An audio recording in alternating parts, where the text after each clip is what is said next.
Libra, kamusta? Welcome back sa inyong love reading. Alamin natin ang inyong mga energies, outcome, at saka advice.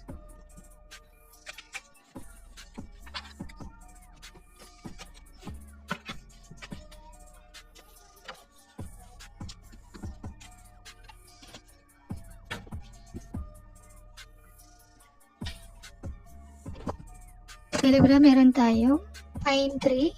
So, ang keywords natin, perseverance. Pinapaalala po sa inyo na maging matatag kayo. Katulad ng isang puno. So, isang pine tree. Sa isang relasyon, kailangan maging matatag ang pagsasama. Meron din tayong springs. Ang keywords natin, rebirth or awakening. So, maliwanag ba para sa ilan may pagbabago? Or nagkaroon ng spiritual awakening? So, pwede na bago kayo physically, emotionally, and spiritually. Okay, meron din po tayong ocean. So, ang keywords natin, empowerment. So, kung makikita niyo po yung ocean, napakalawak. So, ganun din daw po kayo mag-isip. So, lawakan niyo. Clarify natin.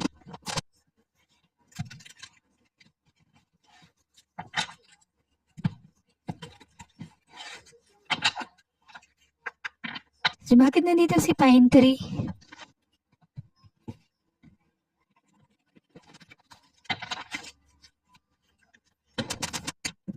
So, meron tayong 8 of hearts, 7 of diamonds, 6 of spade.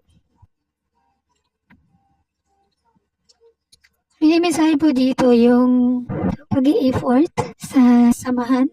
Pwede rin ito ay pagiging patience para sa mga nasa relasyon.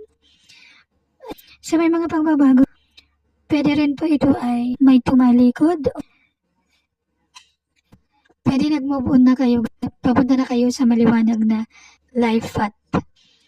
Alamin naman natin si Spring.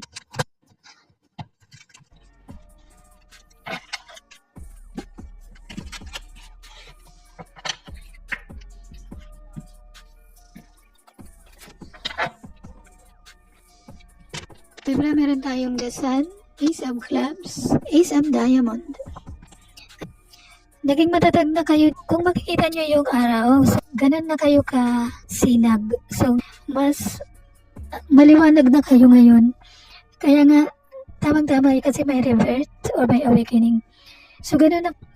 So, Libra, nag-indicate po ito ng relasyon na napaka-positibo para sa mga singles. At saka ito na daw yung oras para sa pagkikipag-meet kung meron po kayong napupusuan. Pero kung nasa relationship, ito ay nagmimensahe ng napaka-strong and healthy relationship.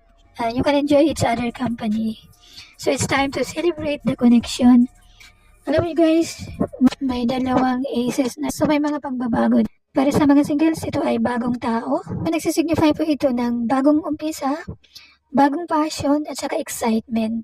So para sa mga nasa relationship, ito ay may bagong spark. Alamin naman natin si Ocean.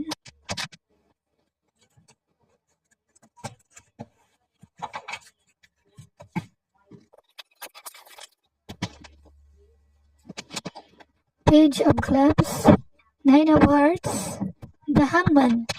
Okay, so para sa ilan parang may kailangan i-surrender. Sabi nga dito, wish fulfillment mo yung tao para sa ilan. At saka may person po dito na nagpakita na page pa.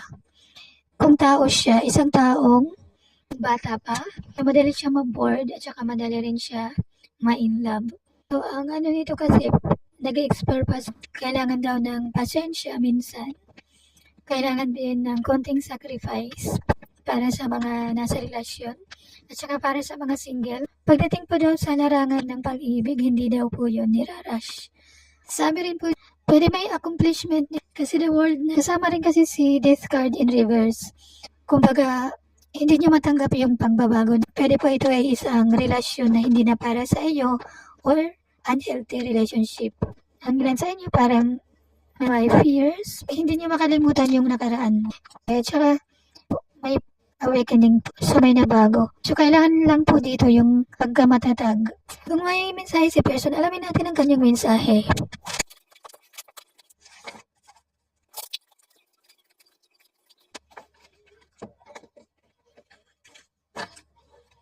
mensahe niya para sa'yo. I don't like all the attention you get. Hindi niya daw gusto yung mga kayo na lang umalam. Okay, meron din tayong so I wish I could be fully honest with you. Hindi siya nagpakatotoo. Baliktarin niya na lang kung sino yun. Okay, may sorpresa ako sa'yo. Okay. I am regretting my previous action. Ay, pinagsisisihan siya. Okay, meron din tayong mahal kita. Tsaka, I'm yours now and forever. Yung love advice.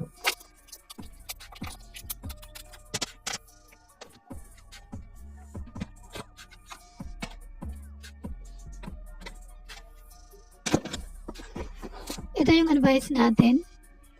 Playfulness to recapture romance, allow your inner youthful spirit and fun to shine. Ayan. Okay, it is safe for you to love. Open your heart to give and receive the highest energy of all. So maging open lang po kayo guys sa mga bagong opportunity. Free yourself. It's time to take back control of your life. So importante po yan. Tsaka very soon, clearly decide what you want so that it comes to you now. Kayo na lang umalang kung ano talaga ang meron din po tayong pay attention to the red flags. The signs are cautioning you. Kapag may mga red flags, kayo na lang umalam guys. So yun lang naman ang para sa inyo. Thank you for liking, subscribing, and commenting. It's been love to anyone. I love you all. Thank you and God bless.